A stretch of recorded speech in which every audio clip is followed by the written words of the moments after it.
Good evening and welcome to Behind the Ballot. I'm Melissa Candelaria, here to host the debate, and we are here to welcome our local candidates in studio. We have Brenda Rhodes of the Liberal Party, Matt Richter of the Green Party, Erin Horvath of the NDP, and incumbent Norm Miller of the PC Party. Thank you all for coming.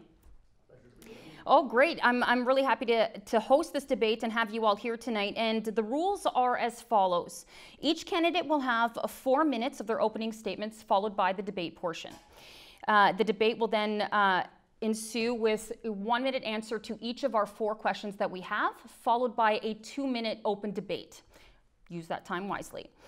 It will end with a 2-minute closing statement from each candidate. And of course, I will give you these indicators along the way to guide you as the time runs out. And when that does happen, you will hear, there? Awesome. Okay, so now before we went to air, we randomly selected the order. So let's get started. Brenda, let's have your opening statement. Wonderful. At first, I'd like to acknowledge that we are on lands that has been inhabited by Indigenous people from the very beginning. My name is Brenda Rhodes, and I'm your Liberal candidate in this upcoming election. First, I'd like to introduce myself and let you get to know me. I grew up in Gravenhurst, I work in Bracebridge, and I live in Huntsville. I grew up in a low middle income class family where my dad was a truck driver and my mom stayed home with us when we were little and then worked construction and painting.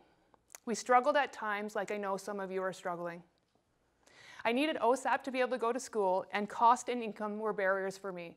So thankfully, there was a program like that in place.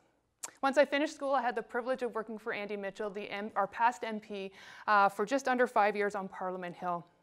In 2007, I was a candidate for Parry Sound Muskoka in the provincial election again. For the past 3 years, I've been the executive director at the Bracebridge Chamber of Commerce, and for the past year, the acting executive director at the Port Sydney-Utterson Area Chamber of Commerce, where I've been that strong voice for business and an advocate for reducing duplication, promoting innovation, encouraging collaboration, and connecting business people all over the riding. I volunteered alongside many of you in clubs like the Bracebridge Rotary Club, Bridges Out of Poverty Committee, business mentoring through Muskoka Futures, and the Muskoka Tourism Board. This election, we have a lot to lose. We have made a conscious choice to bring people along and to help people who are struggling. And here are some of the ways that we're doing that. Free childcare, free licensed childcare for children 2.5 to kindergarten. Investment in infant and toddler care. And for me, the biggest one with the childcare is letting women decide if they want to work or not, and not making the decision solely on math. Senior care, creating a ministry dedicated for senior and senior issues to make sure that that is the focus. Increase nursing and personal support care and hours, and 30,000 more beds in long-term care facilities. With the environment, we are going to continue on with the cap and trade because we know it's working, and we are seeing businesses that are invested and involved in this. Providing money to improve Ontario parks, expanding clean and renewable energy, and a Great Lake Protection Fund.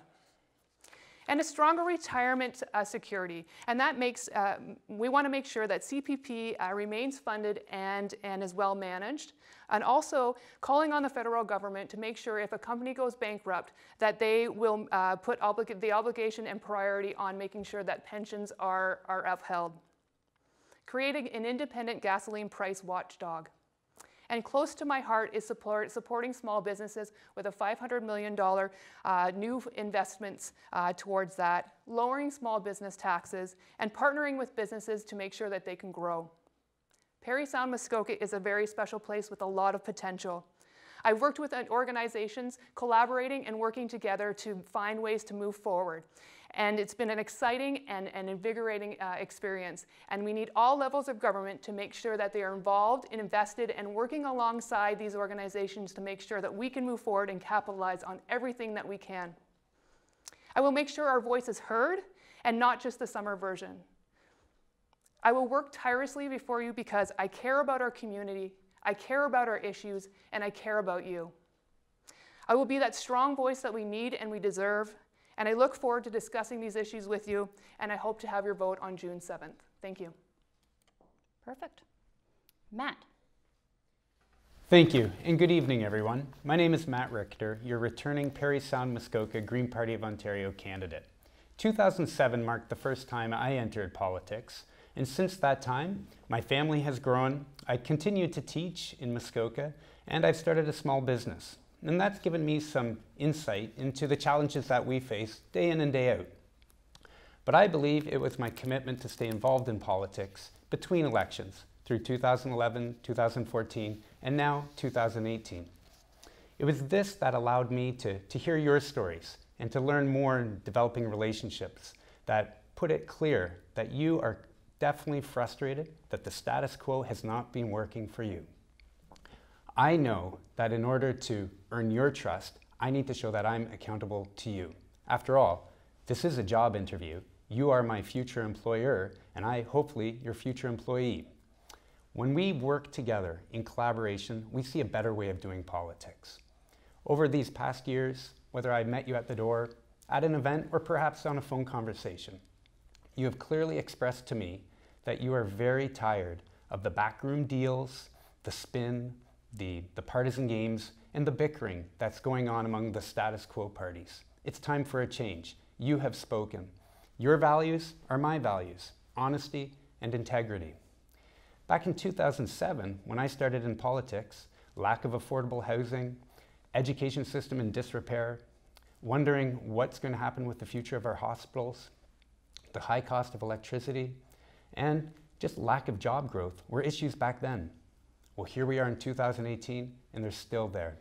Clearly, it hasn't been working the old way.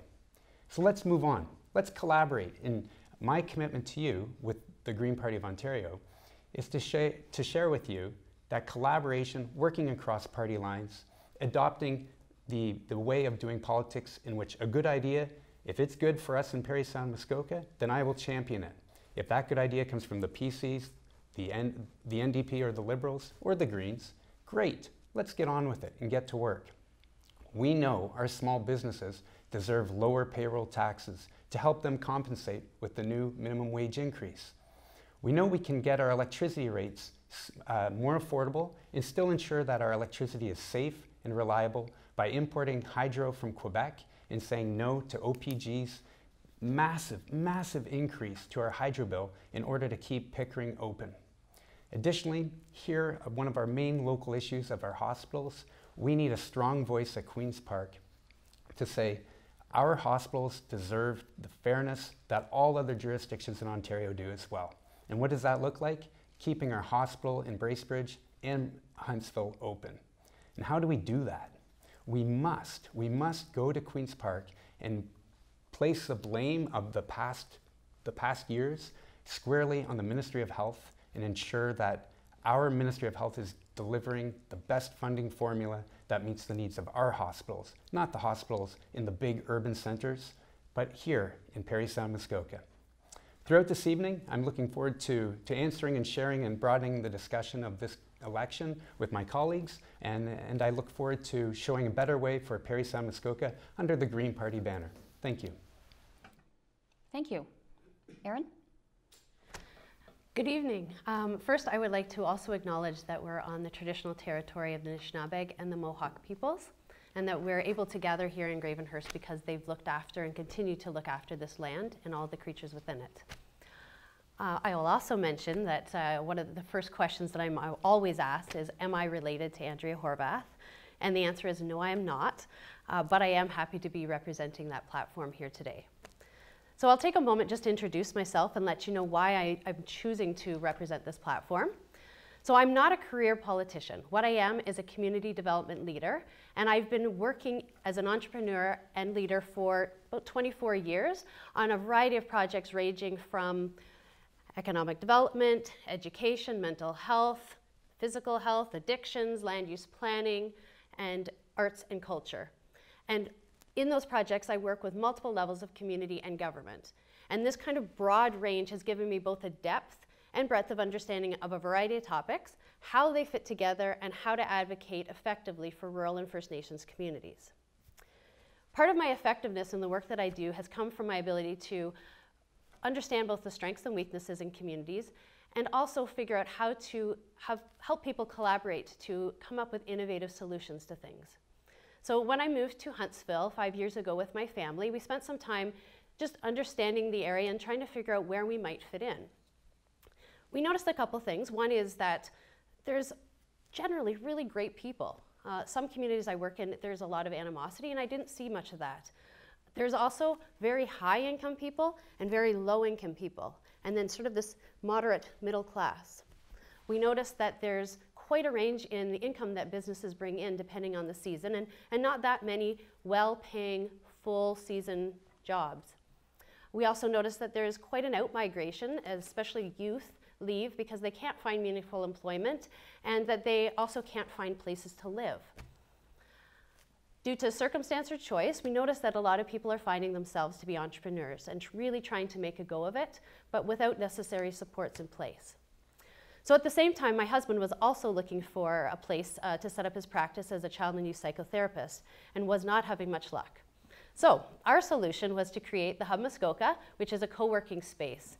And there, entrepreneurs can find affordable workspace and meeting space, as well as psychotherapists can set up their practice with a bit of a subsidized fee, which we hope they'll pass on to their clients, which allows us to work away at that provincial wait list. So we now have, after 2 years, 140 members representing 90 businesses. And we recently won a Rural Ontario Leadership Award from the province for this. This group of innovative people are starting now to come together to address some of the more complex issues like poverty and housing in our region. So I mention this to let you know that this is a way that I combine advocacy with action. And what I'm hearing from businesses is that they wish to grow, but they don't have some of the necessary things in place. So they can't find housing for their employees, they can't find transportation, healthcare is an issue, childcare is an issue. So why I'm choosing to represent the NDP platform is I believe it gives us what we need to build that quality of life, not just because people deserve it, but because we can use it to infuse life into our economy. And we can do this in a fiscally responsible way. And I look very forward to letting you know the details of this platform in the upcoming debate. So thank you for tuning in. Thank you. Norm? And thank you to YourTV for hosting this evening's debate. As someone who grew up in Parry Sound, Muskoka, ran a business here for 30 years and raised my family here, I understand the needs and aspirations of the people and the challenges they face. The people of Parry Sound, Muskoka are, by and large, self-sufficient people who take pride in taking care of themselves and helping their neighbors. They don't want government telling them how to live, how to raise their families, or how to run their businesses. They do expect government to deliver the services it is responsible for in the most efficient and effective way possible. I respect the people of Parry Sound, Muskoka, and know that you make the best decisions for yourself, your families, and your communities. I respect your tax dollars, and I want to make sure we get the best value from every dollar government spends. I don't think it's fair that our government is running up the debt and expecting our children and grandchildren to pay it off. I have a record of standing up for Parry Sound, Muskoka to make sure government understands how policies are impacting people of our area. I was a vocal advocate for saving rural schools and changing the review process used to determine if a school would close. My caucus colleagues and I succeeded in forcing a moratorium on school closures and having the government take the economic and social impact on the community into account when making those decisions. We face a similar battle with the funding of medium-sized hospitals like Parry Sound, Huntsville, and Bracebridge. This year, despite the Liberal government promise to increase funding to hospitals by 4.6%, West Parry Sound Health Centre received just 1%, and Muskoka Algonquin Healthcare got 1.4%. This is happening in medium-sized hospitals across rural and northern Ontario. When I asked the Minister of Health about the funding, I was told 4.6% was the average and that growing communities were getting more funding. But how can communities that, like ours, attract families and businesses to grow the community without a properly funded hospital? The respect I hold for MPPs on both sides of the legislature allows me to work with government regardless of which side I'm sitting on. I've been successful in getting projects approved for Parry Sound, Muskoka from the opposition benches. For example, I recently worked with Carling Township to get the Minister of Transportation to approve upgrades, including paved shoulders and a bike lane for Highway 559 into Kilbear Provincial Park. Living in beautiful Parry Sound, Muskoka, I care about our environment, and I've introduced a number of private members' bills related to environmental protection and waste diversion. These include the first bill to create a deposit return system for LCBO bottles, a bill to make producers responsible for the waste created by their products and packaging, and a bill to require all single-use coffee pods sold in Ontario to be certified compostable. Most recently, I brought forward a motion to encourage more composting and organics collection in Ontario. It has been an honor to represent the people of Parry Sound, Muskoka as your MPP. I am asking for your support in this election to bring responsibility and accountability back to government, to ensure our government will be able to continue to provide the services we all rely upon, and to make sure that the views of the residents of Parry Sound, Muskoka are heard when policy decisions are made at Queen's Park. Thank you. Okay, thank you very much. Now on to our debate portion. We're going to start with question one, and I'm going to start with you, Brenda. We've heard throughout the campaign from parties of increased funding or changes to funding in healthcare, in particular more long-term care beds. We've heard that. However, how can this be supported when we have staffing shortages of nurses and personal support workers? What needs to be done to address this? You have a minute. Absolutely. And it's about putting some funding in there and making sure that we are working together and bringing people to our communities, right? We have a wonderful community that has the rocks, trees, and land, and we want to make sure that our community, and I see this through the chamber, you know, we're working with businesses and we're trying to make sure that our community is, we tell the story of our community to make sure that people want to come here, right? It's about making sure that we have the funding for the hospital, like Norm said. Absolutely, that funding model needs to change. The funding model for medium-sized businesses needs to change to make sure that there's an environment for nurses and doctors and everybody that works in that system can work properly. And just you know, working together and hearing those issues and then bringing that back to Queen's Park. That's a big thing for me.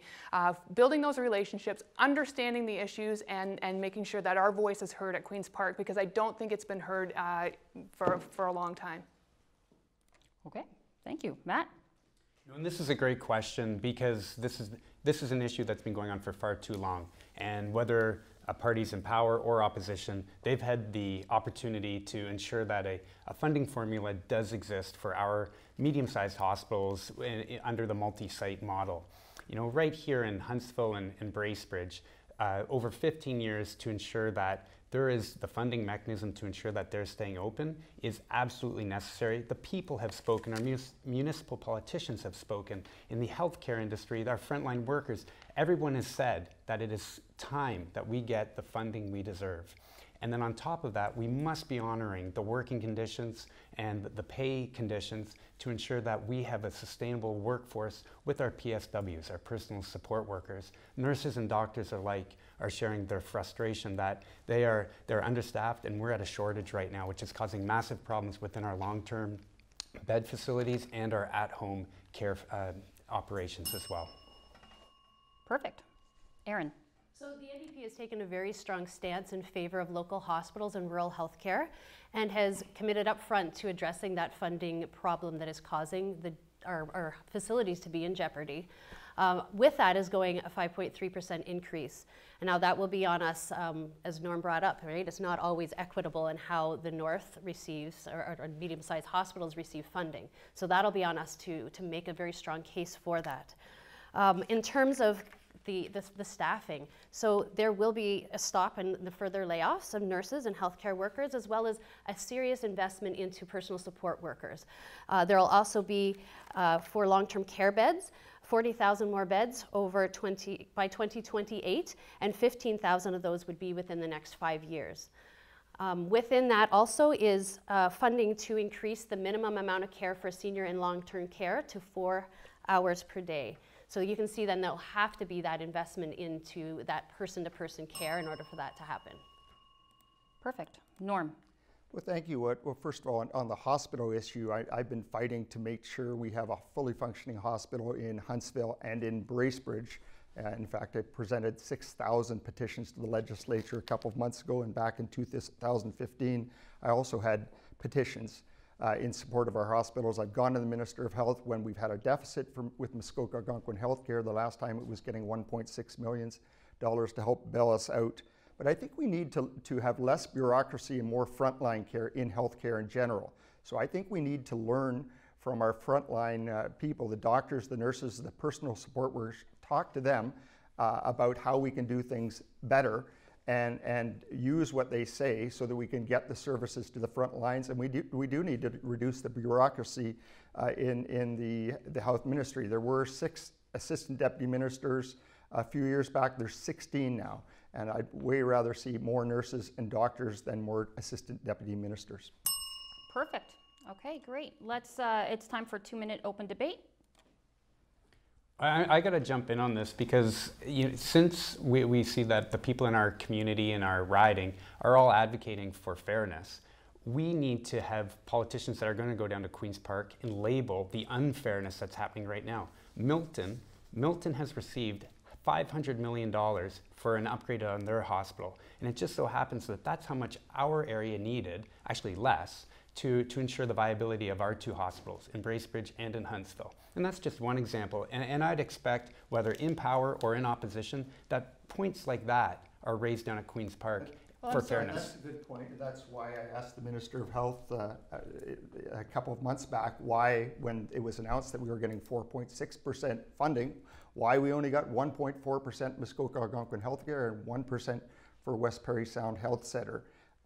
And we aren't being treated fairly. We've been getting starved the past 10 years. There was 4 years with no funding increases and then very minimal increases in the last few years, so that not enough to even cover wage increases and hydro increases, which are beyond the control of the hospital. And I think we all agree about the funding formula. But the fact that this hospital issue is a political issue right now is actually very disappointing to me. And it's disappointing, Norm, that you've asked the ministry to step in and the leaders to step in.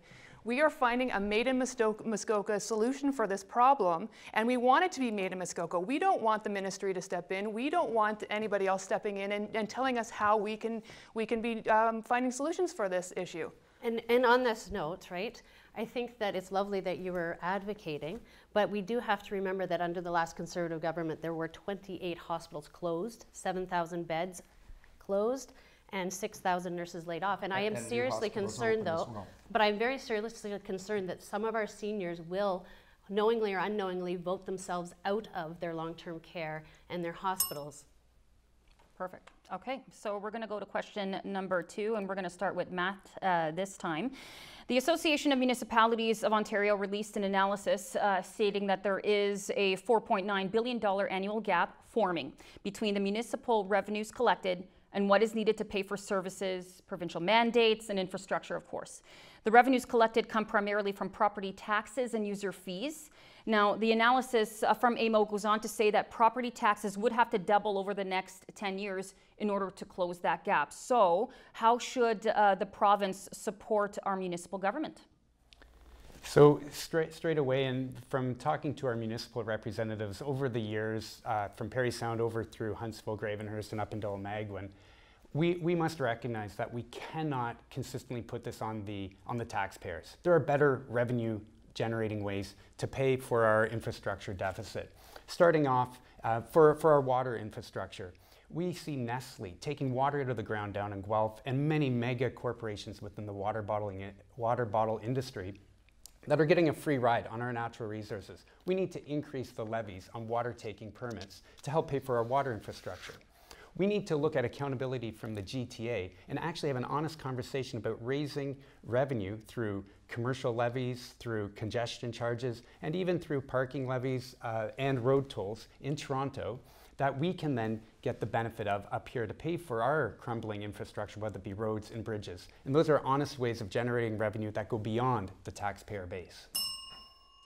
Right on time. Erin. And one thing that I think we need to be conscious of is that there's been a move towards privatization that has been increasing costs to taxpayers. So bringing some of these things back into public hands is one way that we can begin to offload some of the costs for not only residents but then for the municipalities, as well as if we can think about in terms of how do we go ahead and offset costs of things like public transit. So the NDP is putting in a generous 50% of costs for transit in order to get some of these things up and going, because there are many of our towns that can't afford to even have that very basic service. And not having that is, I've heard many businesses say they can't get employees from some of the rural locations to their work sites. And I've heard employees say that they would love to work, but without a vehicle, they can't do that. And so that's an example of a practical way to offset those costs. Great. Norm. Thank you. We have 26 municipalities in Parry-Sound-Muskoka. They all do a great job, but they do find it challenging sometimes having enough money to do what they need to do. There was $70 million cut out of the Ontario Municipal Partnership Fund. Our party is committed to putting that money back into the municipal fund so that municipalities will have a little more money. But as well, we're planning on with new mines and aggregates and forestry to have revenue resource sharing with both Indigenous communities and with municipalities. And we also need to do things to support business, because if you have successful business in communities, they're paying more tax, and that's tax revenue for the municipalities. Brenda? So I disagree. The funding under the Ontario Community Infrastructure Fund was tripled, and we are actually giving more of the gas tax funding back to municipalities. But I think Kathleen Wynne at the Northern debate spoke to the leaders, the municipal leaders in that room, and she said that she wants to continue the relationship. I want to continue that relationship, though that's a big part about listening to what is needed in our communities, our individual communities, and we know that we're all a little bit different, and working together, and also uploading some of the stuff that was downloaded from previous governments back onto the province, so it eases some of the hurt on municipalities. And one other area. Okay, hang on. We're going to start the debate. You had a minute left. Okay, or a few seconds left. That's okay. We'll just start the open debate now, and go ahead. We'll start with you. Yeah. Okay, so the one thing I wanted to mention is that it's really important to understand that there's a difference between just any municipality and a northern municipality, and the NDP has agreed to start a northern committee for MPPs, which is significant because it changes then the conversations that you can have. And then with that is a serious investment of 45 to 49 million yearly into the Ontario Municipal Partnership Fund. So that's again another opportunity, as well as many discussions about revenue sharing, and again within a publicly owned context. So then it's sharing with First Nations and municipalities as opposed to with private industry. So the Liberal government has already have a northern committee, and there's many of our MPs and our leaders in different departments that are northern. So they're already having those conversations, and so it's already happening. And so we always say that, oh, it's not happening, but it is. A lot of this stuff is happening in government. There's a lot of good things that are happening, and I just want to put that out there because it always seems like it's negative. And we also planned to support the North to reduce the 148% increase in avgas tax that the current government put into place, makes it harder to get around the North. And also we have committed to re-establishing the Ontario Northlander passenger rail, which was shut down by the Liberals in 2012. Those will benefit communities in the North as well. No, and fair enough to all of this. Let's get back to, we're talking about infrastructure and how we're going to fund our infrastructure debt up into our area. And we honestly have two options. One, the AMO, the Association Municipality of Ontario, our mayors have asked us to entertain the idea of increasing HST by 1%. We don't think that's a great idea when a better solution where we can be honest with you to generate the revenue to finance our roads, to finance our infrastructure, our bridges, exists. We have to be honest with this in a way that's fair. Okay, thank you. We're going to continue the break. We're going to go to a short break, actually, before we continue on with the debate. But first, here is a message from our independent candidate, Jeff Moll. The following is a free-time political announcement provided by YourTV. Let me use my time today to apologize to the youth of Ontario. My generation has created a mess, and now it's up to you to fix it. I'm sorry we allowed rampant capitalism to damage the planet, to take away good-paying jobs, to make home ownership unaffordable, and to put the economy at risk. Our generation was led to believe that capitalism was the only economic model. Former British Prime Minister Margaret Thatcher told the world there is no alternative. We fell for it. Now we have massive problem with income inequality. The rich are getting richer and life is becoming unaffordable for a growing segment of society. None of the political parties has a real plan to address this. My plan will show you there is an alternative. Ontario is rich in natural resources and economic opportunities, but we continue to allow these opportunities to go to the private sector and foreign investors.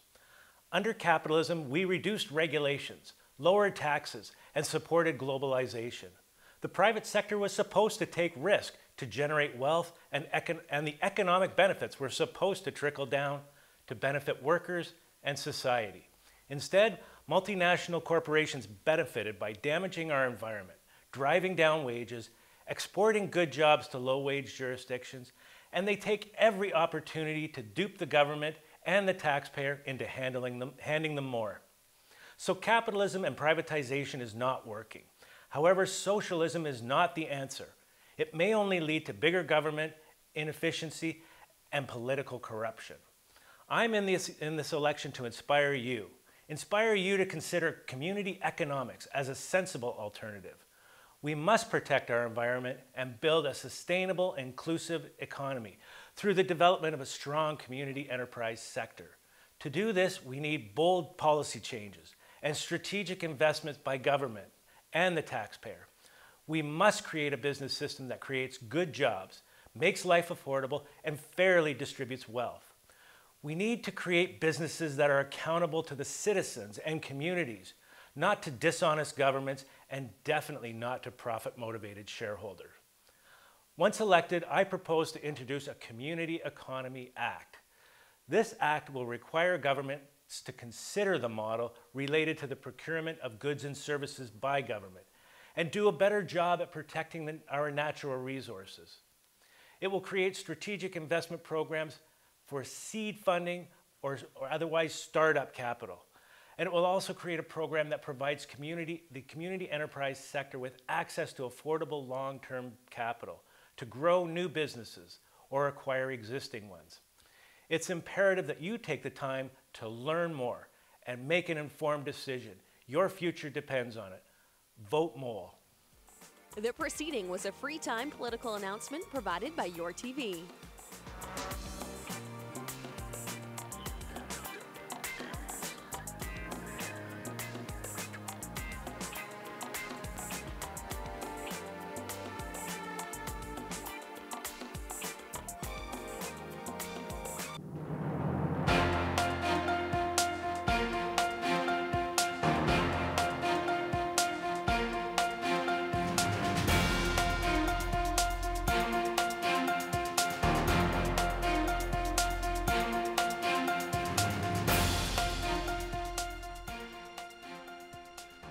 Welcome back to Behind the Ballot. I'm Melissa Candelaria, and we're going to continue on with today's debate. So we're going to start with Erin this time. With the legalization of marijuana looming, what is the best approach in rolling out distribution across the province, which may include locations right here in Parry Sound, Muskoka? So the NDP is definitely in support of legalizing, so we're not, the issue isn't with that. In terms of rolling it out, one thing I'd like to mention is that there is some concerns that we make sure that we are prepared and ready to police this when it comes to, say things like impaired driving. So when it came to alcohol use, it was figured out ahead of time, what is the legal amount, and it hasn't yet been figured out, say, for marijuana. So when it comes to distributing this, I would just like to say that we are in favor of keeping things in public hands so that that money, that revenue comes back to public sources. The other bit that I would say, especially for me personally, is that when it comes to medicinal marijuana, that there would be a lot of wisdom in working with the pharmacists on this to figure out how do you treat that differently than, say, recreational marijuana. Yeah, so those are my thoughts at this point on that issue. Perfect. Okay. Norm? Well, thank you for the question, and it's an important question with legalization of cannabis coming up. Initially was planned for July 1st, and I do have concerns with how fast it's happening. I worry about public safety is probably the biggest thing I worry about, but this is a decision that was made by the by the Trudeau government, so it's not a provincial decision as to whether it's legal, but how it is rolled out. I'm fine with the cannabis being sold as it is in dispensaries or through government means. You know, there may be some benefit for business being able to sell it, but my biggest concern is safety, especially for impaired driving. I don't believe the police have had the training or have the tools to be able to actually test to tell whether somebody's impaired behind the wheel, and I think that's very important. And just generally on the issue, I see more net negatives than net positives to society by legalizing cannabis, but it is a decision that's been made by the federal government. Okay. Brenda. And the Liberals have a measured plan and how we're going to roll this out, and that is through the LCBO. The LCBO has been distributing alcohol for quite some time now. So they have gone through this. They have a way of doing this that is safe. And you're right. The number one thing should be safety, and it is safety. And we're always we're working on programs that are going to help with that. That's harm reduction and prevention, and also resources for students, parents, and educators to make sure that people are educated and they're able to move forward as this legislation comes in. Okay. Matt?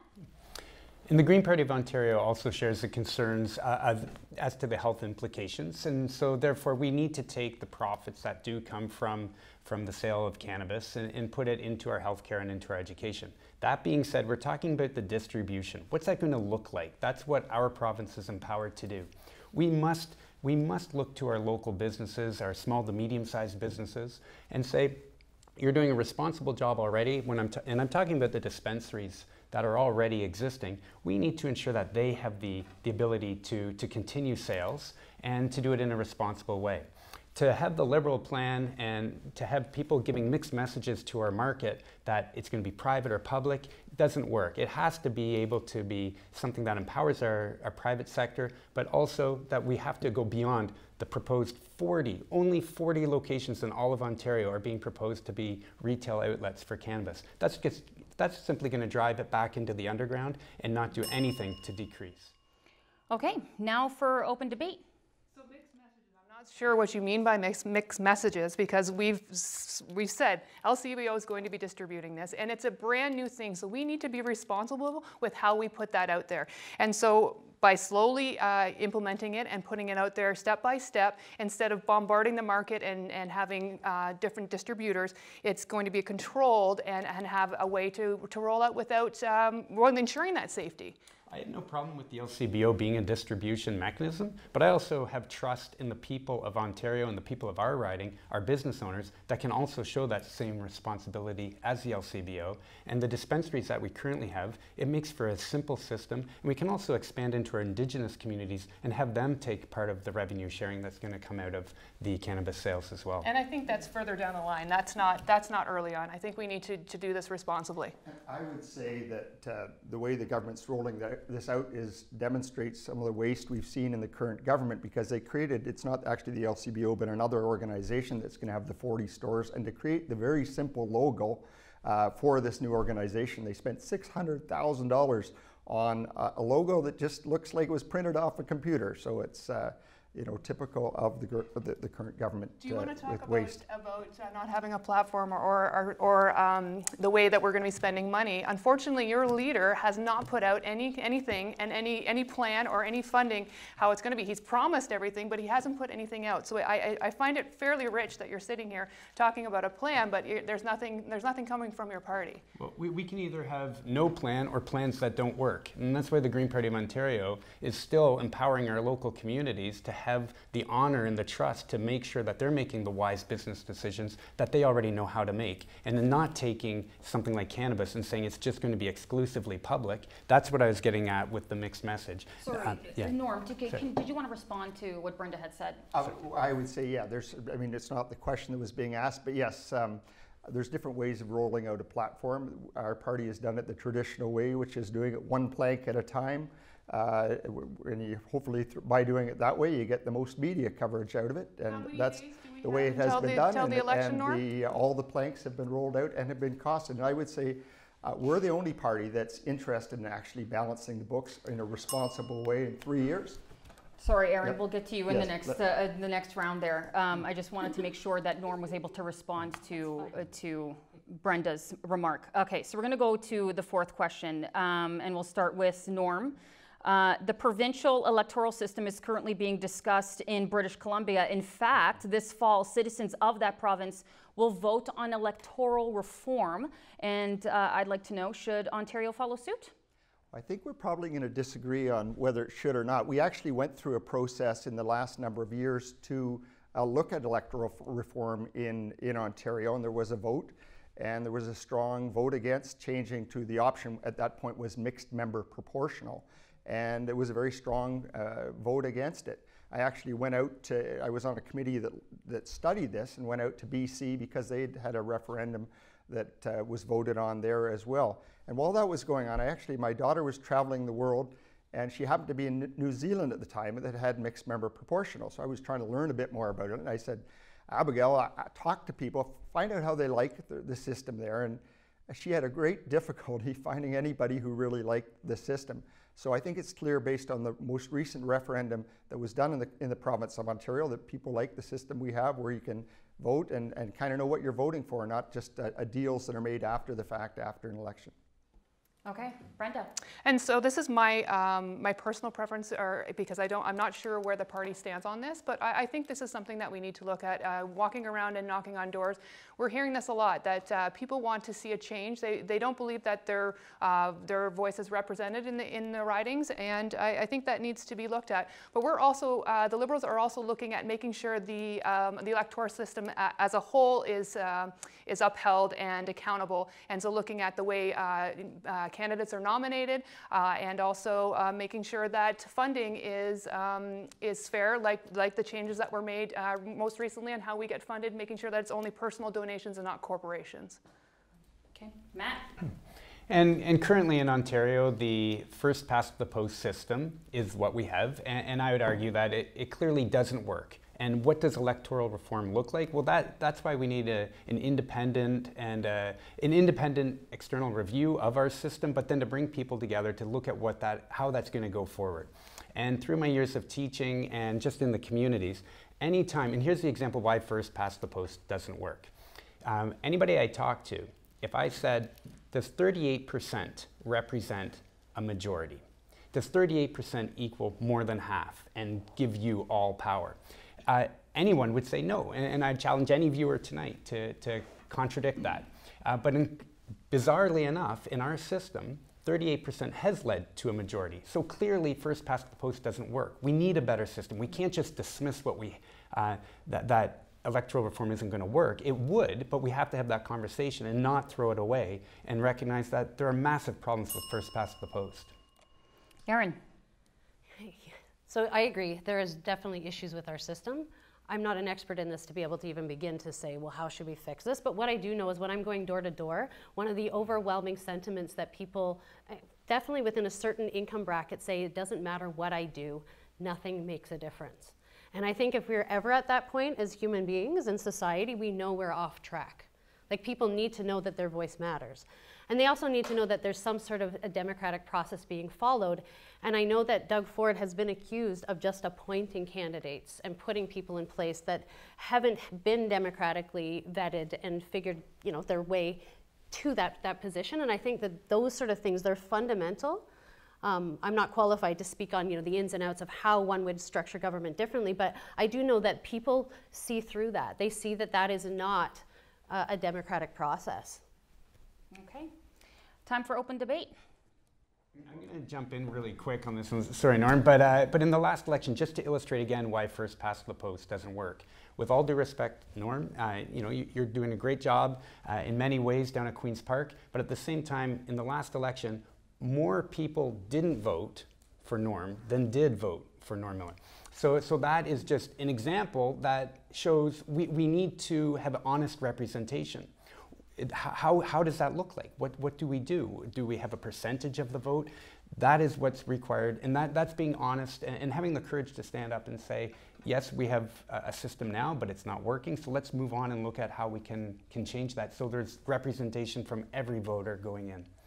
So one of the changes that I think has been positive in the last few years has been the rules around third-party advertising. Now, I'm slightly selfish in this because, I mean, in the last number of elections, there were groups like Working Families Coalition that were funded mainly by unions, but spending far more than the political parties in the electoral process. They were spending millions and millions and millions of dollars, and now there are some rules, so I think they can spend $600,000, still a fair amount of money in the pre-writ period, and I believe it's $100,000 in the actual writ. And I think that makes things a little fairer so that it's not just one particular group that happens to have a fair amount of money biasing the electoral process. But we did have a referendum not too long ago on our current system, and the people, I mean, I think that's pretty fair. They all, you know, there was an education they voted on. They voted to keep the system we have. Can I ask you, Norm, where do you stand on Doug Ford appointing members, candidates? I'm happy to answer that. Our party believes more so than I believe pretty much any party in having the members choose to have their who their candidate will be. Give us a break, Norm, please. I completely believe in that. The Liberal Party, the premier or the leader of the party has the right to appoint as many people as they want. In our case, it was like the last 10 members with a week to go before the start of a campaign. Do you believe the process was fair? Who they were appointed. And you know, I very much prefer nomination meetings, but under the circumstances, was it honest and was it fair? It was fair, though? I think it's fine to, when you have a week before an election starting. You won't answer. So you would stand behind his choice? Yes, I would. Interesting. Okay, that's the debate portion. Thank you so much for doing that. Now we're going to move on to closing statements. So we started the debate. For those that are just tuning in, we started with Brenda and went down the line this way. So now for closing statements, we're going to start at the end and start with Norm and go along that way. Now, just a reminder, you do have 2 minutes. Norm? Well, thank you, and thank you to YourTV for hosting this evening's debate. I want to leave you with some thoughts about why the decision you are making on June 7th is so important. The Liberals and the NDP seem to think they can borrow their way to victory in this election and leave the debt for our children and grandchildren to pay for. I don't think any of us would do that in our private lives, and I don't think we should be doing it as a province. The McGuinty-Wynne Liberal government has made policy decisions that work for urban areas but don't work in Parry Sound Muskoka. Look at the Liberals' childcare plan. It only allows for licensed child daycare. We have communities where there are no licensed daycare operators, and other communities where there are no spaces available in licensed daycare. And licensed daycares generally operate from 7:30 or 8 in the morning till 6 p.m., and that is no good for a parent who works shifts in tourism, hospitality, or retail. They raised hydro rates through the roof without considering that many people in Parry Sound, Muskoka, and elsewhere in Northern Ontario have electric heat and live on a fixed income. I've fought to ensure the government sees the damage it is causing people in our riding. My caucus colleagues and I were successful in getting the government to understand that closing a rural school is a nail in the coffin of that community. But let's look forward. The PC Party has 5 priorities in this election. Cleaning up the mess at Hydro, starting at the top with the $6 million man. Putting more money in your pockets with a 12% cut in Hydro rates, no tax for those making minimum wage, and tax reductions for the middle class. Restoring responsibility, accountability, and trust in government, bringing jobs back to Ontario, ending hallway healthcare. We have a strong team with people like Christine Elliott, Caroline Moroney, Vic Fideli working with our leader, and I believe that Ontario and Parry Sound Muskoka can do a lot better than it has the past 15 years. And once again, it's been an honor to serve as your MPP, and thank you for watching this evening. Erin. So there's no doubt that this election is significant. A lot of people that I speak to, you know, they say that nothing can change, right? That it's always going to just be this high income and low income in Parry Sound Muskoka. And I asked my neighbor about this, and she said, you know, it's just always been that way. And as we looked over her lawn at her blue sign, she says, yeah, you know, and that's sort of a tradition. We vote for him, and before that, we voted for his dad. That's what good people do. And I reminded her that a vote for Norm is a vote for Doug Ford. And he's a whole different kind of interesting. And many good people, when I've gone door to door, have said that they're beginning to doubt whether the good that Doug Ford puts forward is what represents them. So how do we move forward for this? I think the NDP does offer us something that we can use to build the quality of life. It gives us the investment into homes, into infrastructure like the transit, broadband internet, the daycare, the hospitals. It gives us what we need to build that quality of life, to infuse and catalyze our businesses. And contrary to what was said, it does so in a fiscally responsible way. In fact, the PCs will have a greater deficit, it's projected, than any of the other governments. So there is an opportunity for change here. And when you're trying to decide what color of change you want, may I ask you to consider that there needs to be a coming together of three things: policy, person, and power. Policy meaning exactly what we need to bring life into our economy. Person, not just somebody to advocate, but somebody who can roll up her sleeves and create that change in the grassroots. And power. The NDP is poised to take power, and wouldn't it be ideal to have an MPP who's in that party of power? And those of us who agree that there's change needed, let's be strategic in how we vote. Let's vote for what we can become for prosperity in Parry Sound, Muskoka on June 7th. Thank you very much. Matt. Thank you, everyone, and thank you for tuning in this evening. You know, over these past 11 years, I've been deeply committed to you to earn your trust and show myself being accountable to you, the voter. We've gone through many challenges: possible school closures, actual school closures, hospitals at risk of being closed as well. We've wondered what's going to happen with passenger rail, and how are our businesses going to stay open when we have some parties wanting to tax them and ask them to have impossible demands with their limited revenue at different times of the year. You know, over these past few years, especially leading up to this election, we've identified there is a better way forward. We're at a political crossroads. We simply cannot have a Doug Ford, Norm Miller cut approach to politics, or having a liberal NDP spend approach to politics. It just doesn't work. We have a responsibility, and that's to be upfront and straightforward with you as to how we're going to pay for things. We must identify, when it comes to our electricity, a better way that says no to the mega demands of big corporate and say yes to importing Quebec hydro. And when it comes to our businesses, we can lower your payroll taxes. We can ensure that the money earmarked for you is going to get to you so that you can afford that minimum wage hike. You know, I have heard from you, and we know full well that our riding will never be identified by a color. We are not orange, blue, red, or green. We are the riding of Parry Sound, Muskoka, and we are riding united with two values of honesty and integrity. And on June 7th, I am asking you to vote for those values. Vote for Matt Richter and the values of honesty and integrity, and for Parry Sound, Muskoka. Thank you. Thank you, Matt. Brenda. Thank you.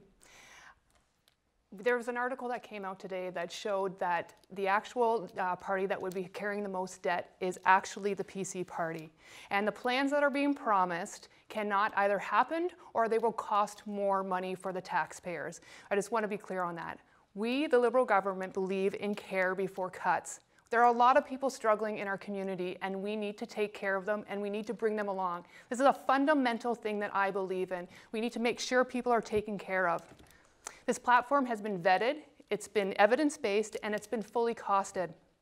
Politics does need to change, and I agree, it shouldn't rely on the color. It means you need to find the person that's going to be the strongest voice in there, that's going to be hustling for you and invested and involved in our communities.